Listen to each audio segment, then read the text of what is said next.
load, let it load, let it load, let it load. It has loaded and it is live. It is live. Hello, hello, hello, hello, hello, hello, everyone. Hello, Nestor, ¿cómo estás? How are you? How are you? I jumped on at a good time. Hello, YouTube. This is number 5 on 30. Wasn't planning on going, well, I mean, I wanted to go live and didn't really want to hop on, but thought I'd hop on quickly to keep myself accountable. So, hello, one live viewer on YouTube. Hello, hello. Type in, say hello, so I can see you're here. Okay.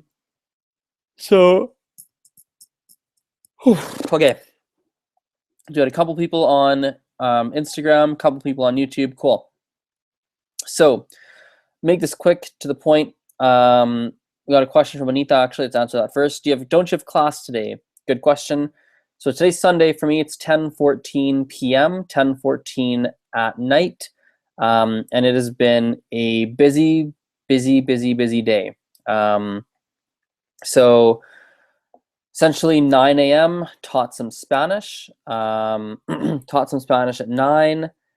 Then I had an event for essentially 2.5, 3 hours, a Spanish event where I was, leading in a meetup event today with a bunch of people interested in Spanish. So that was 2.5 hours. Then I taught 1, 2, 3, 4 different people after that. And it was, one of the big challenges with the 4 people after that was more that I had to drive between each one, which was not ideal. So that was the thing that happened, and got home, did some admin work, some paperwork, some things like that. Hopping on here quickly. It's like I said, 10:15 p.m. Thought I'd hop on here quickly, give you guys a quick update on the 30-day challenge, say hello, answer some questions, things like that, and then relax for an hour or so before sleeping. So update on the challenge: made no progress on Chinese, no progress on Gujarati. Just haven't done anything. It's just too busy of a day. That's the update. So looks like we have a very small group watching today, which is fine. We've got about 3 people watching total, looks like. 1, 2, about 3 people watching. So if you have any questions, feel free to hop in and let me know. I'll rant on a couple things as I wait for some questions. So what can I rant on? Here's what's interesting. I noticed today that games are a really good way to learn languages. I realized that today more than anything. I was teaching someone who is 7 years old? Yes, 7 years old, or 7 years old, yes. 7 years old, and first lesson with her, she was very nervous because it was the first lesson with me. And it was through games that I was really able to teach her and help her out. And what's interesting as well, hello, second live viewer on YouTube. What's also interesting is I've noticed with adults as well, games work really, really, really well. They really help drive learning in. Really help drive learning in for adults, for kids, for people of all ages. So when I was in Banff yesterday, I think a couple of you guys are on the stream when I was talking about that. But yesterday when I was in Banff, we played some games. So we played some Pictionary. We played, we played Pictionary. That was what we played.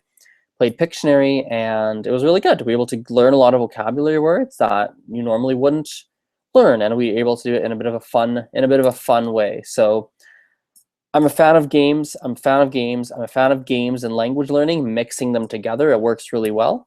Also, just an update here. I made a video probably a month ago, or maybe, roughly a month ago, where I talked about children and language learning, right? I talked about how children's brains move a lot faster. You need to be more dynamic in the lessons. And I wanted to come back to that because I've learned a lot more recently about children and language learning. And I thought I'd talk a little bit about it. So I've been working with more children, getting some more experience, and I realized that I've learned that that's not always true. Many children learn very similarly to adults, actually. I think it really depends. I think it's funny with children, the same way with adults. I think there's different learning styles, and everybody learns everybody learns very differently.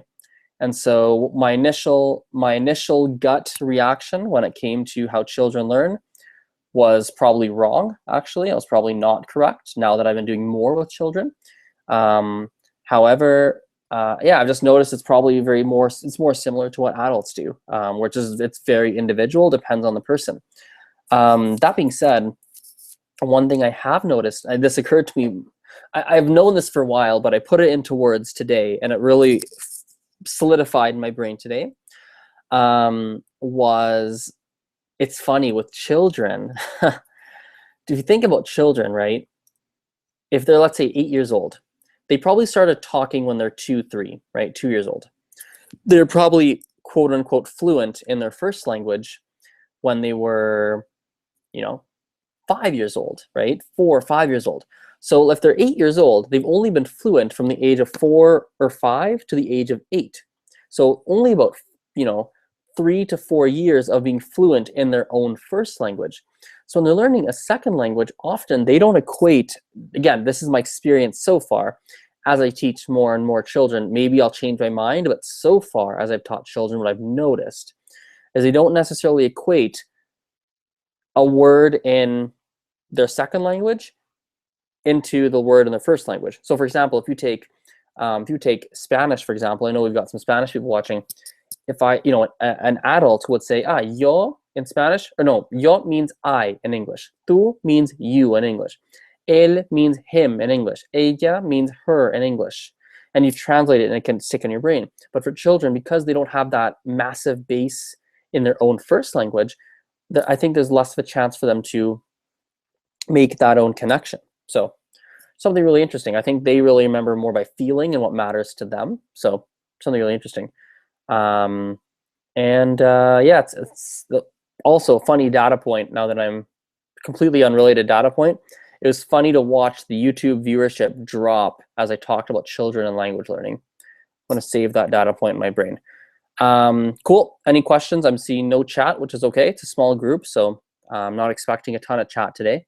And my energy is really low today because I'm tired and didn't really feel like live streaming, but did it just to keep myself accountable to Chinese, Gujarati, all that. So any questions? Any questions? I want to see if there's any questions. If there's no questions, I'm going to hop off the stream, and I'm going to just relax for the night. So any questions? Any questions? I'll give it a good 20 seconds or so. I'll do a quick rant on something else. Let's rant on, I have no idea, something random. Oh, I heard a funny joke today. Let's rant on a joke as I wait for questions. Let's rant on a joke as I wait for some questions. Oh, question came through. No joke. Let's just do a question. So, hello, Arij on Instagram. Welcome. So the question was, what is the most challenging when teaching a language? What is the most challenging?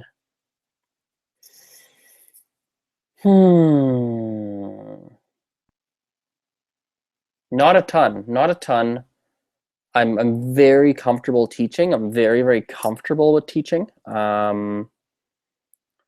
Usually I would say if the learner, how do I phrase this? Not a lot. There's a lot of challenges. I'm pulling a blank on this question. I think probably the biggest challenge is if the learner is not 100% motivated. That's probably a big one. If the learner is not really bought in and is not really wanting to improve. What's funny is that I haven't had a lot of that. I haven't had a lot. Usually when I work with people, they actually become more interested in the language because I'm just so interested, so it bleeds into my lessons, interestingly. Or if they're really not interested, I tend to push them away. And unintentionally, like if they're not interested, I'll just tell them to stop. I'll just tell you stop taking lessons, or fun fact, I've actually quote unquote fired a student. Like I've let a student go before. Actually more than once, twice I've done that. Once very directly, I told them I will not teach them anymore. And the other one more indirectly. So one of them was more indirectly. I let them go and stopped. Stop teaching them. So and even it's funny. I was doing a live stream a little while ago, and like one of my followers was, my interpretation of it was complaining, right? Complaining about some different challenges he has. And we've chatted about them before, we've talked about solutions, and he came back and complained again, in my humble opinion, looking for attention. And I just pretty direct with him, and he left, right? So I think I only really want to keep people around me who really are interested in improving their language skills and really are serious and want to actually work on it. And if there's people that are not motivated, I want them gone. If there's people that just want to complain, I don't necessarily want them in my circle. Or they can stay if they're working on it, right? So you very enjoy, yes, thank you. I do enjoy my job. How do you explain a topic when teaching? Could you give us an example? Sure. Usually when I explain a topic, it depends on, oh, this is interesting. This depends on adults versus children. It's slightly different, right? I think for children, I'm very mindful to keep it in simple terms. And I want it to, oh, here's a good way to answer this. I want it to be very relevant to you. So if you're asking me about, so I'll give you an example from today. I was explaining to my 7-year-old student about pronouns. So I, you, him, her, we, they, etc., right? And it was hard for her to grasp the concept. So instead, we just flipped the coin. I said, okay. I was like, hey, I asked her in French, do you like chocolate? She understood the word chocolate, didn't understand the rest. So we walked through the sentence. I said, do you like chocolate? And I helped her understand what it meant. She's like, oh, I understand the question. I said, do you like chocolate? I didn't tell her what the word you was. I didn't point out that part of the word. I just said, do you like chocolate? Told her the sentence means, do you like chocolate? She said, oh, I love chocolate. I was like, okay. Do you like broccoli? Do you like vegetables? She's like, oh, no. I asked all these, do you like? And we talked about things that for children they like. Do you like toys? Do you like? And then eventually I was like, hey, I've asked you this question. Do you like blah, blah, blah? Do you like blah, blah, blah? Do you like blah, blah, blah? What do you think you means? Like, what does that word mean? She's like, oh, must mean. And then she said, like, tu in French must mean you in English. I was like, yeah. I was like, what do you think je means? You keep saying j'aime de blah, blah, blah, like the J. What does that mean? She's like, oh, must mean I. Must mean like me. I was like, yeah. So it's for her, it was using examples that are relevant, that are not, relevant to her and that matter to her. Matter to her. So also when it comes to explaining a complicated topic, I think breaking it down into simple parts matters. Just making it as simple and as easy to understand as possible matters. And trying to figure out where are they getting confused? Like, where is the learner getting confused? What are they missing? Where is the missing connection between what I'm saying and what they're hearing? There's a connection that's wrong, and I want to figure out where it is so we can fix it. Also, for explaining a topic, you got to come back to it. You have to review it. So I think one of my subscribers right now currently takes lessons with me, Donna. And oddly, I think she's watching this. Oddly, I have a funny gut feeling the one person watching this is her on YouTube. I think the one person on YouTube watching this is her, just because I know she's a night owl, and there's a good odd that it's her. Donna, if I guessed that right, please type in and say hello, because that'd be so cool if I was right. But and if I'm wrong, then you should type it anyway, just so I can see that I'm wrong. So, but anyway.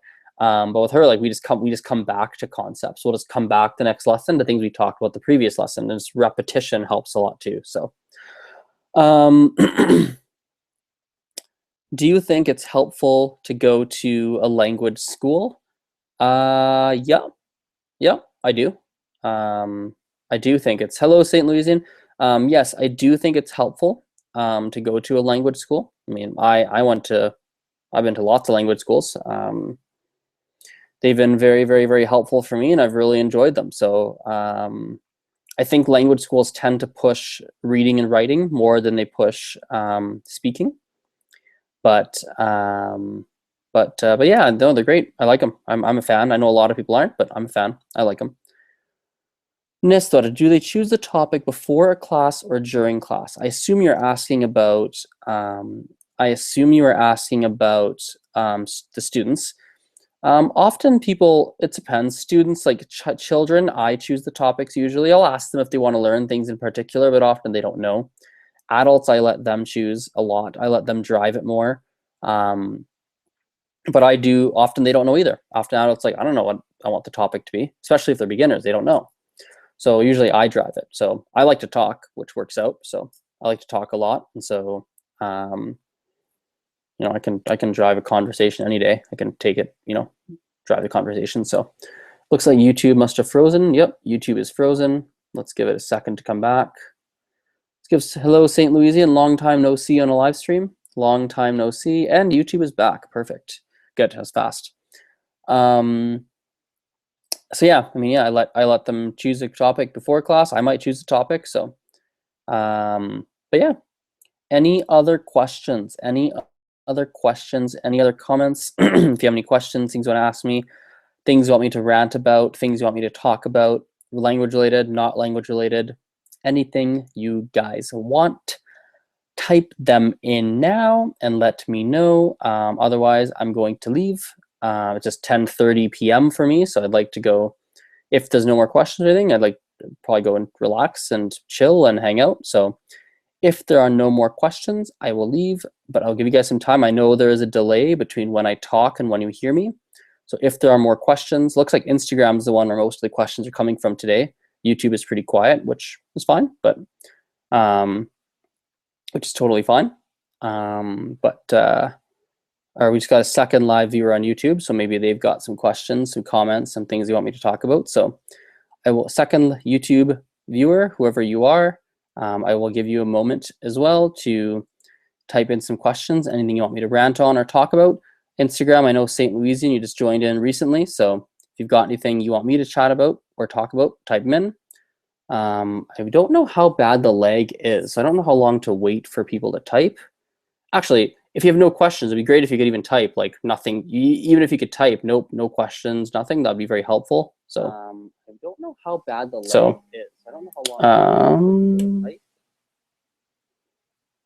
Oh, nice, that's cool. Next time you come, meal is on me. Cool, I just got some free food at a restaurant. That's exciting. Cool. Well, I think I've waited long enough for extra questions, for other things to rant about. I haven't seen anything come through. So I'm gonna go rest. It's 10:30 p.m. I had a long day, long 13.5 hour day now. So see you guys. We'll have time. Oh, by the way, last thing before I go, as always, I'll tell you guys when I'll be live next. Next time I will be live is going to be, oh, I don't know actually. That's not happening. It's going to be, when is the next live stream? Let's see. Oh boy, let's see. When's my next live stream? It'll be tomorrow. We'll do tomorrow. I'll do tomorrow. So guys, I'll do tomorrow at, I have no idea what time. Probably, no promises, unless people are like, yes, I will watch you at this time, guaranteed. If there are people that are like, yes, I will watch at this time, if you come on, I will go on this time. I can do, okay, how to explain this? So tomorrow at, so 12 hours, no, wait, not 12 hours, sorry. So actually it'll be 13 hours. Wait, 12 hours is 10:30. 13 hours. 13.5 hours from right now. So look at your local time. 13.5 hours later, I might be on. That is probably the best bet. So, but yeah, that's probably when I'll be on, but no promises. So anyway, see you guys later. Thanks so much for being on. Talk to you later.